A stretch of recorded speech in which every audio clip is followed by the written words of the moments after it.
I'm going to show you how to use a tail stripper or a pair of pliers. You can use either one to strip out your tail, where you get a good, you get a nice tail with the bone out, and you don't have to skin it all the way out initially. So you need to start by skinning your tail, you know, a quarter or so of the way. You need to go ahead and skin it that far. Sometimes you may need to do a little bit more. It just depends.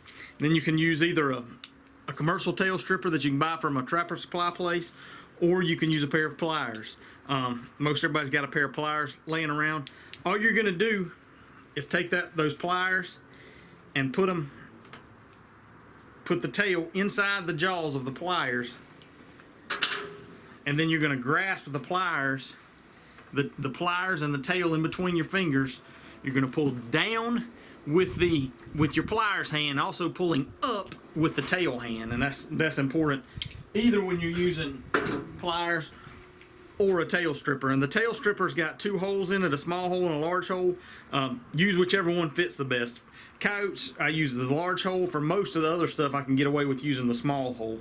The key is you want to always put the tail between your hands, have your hands on both sides. I always run it kind of perpendicular to the body, I guess you could say. But it makes more natural grabbing with your hand. And then you're pulling down, but you're also pulling up. And that tail comes out perfectly. And you need to watch as you're skinning, because sometimes you'll pull down and you'll feel it get a little taut, and you need to look and see. And sometimes the hair will start pulling through and actually be staying on the tail itself. And if that happens, a lot of times you're going to wind up busting the tail. So take your knife and cut those hairs loose, skin on down a little bit farther until you've got free of that area, and then pull all the way down. The last step is be sure you cut the tail. So this is a tail zipper, and you can do the same thing with just a knife, but you need to split that tail open all the way down.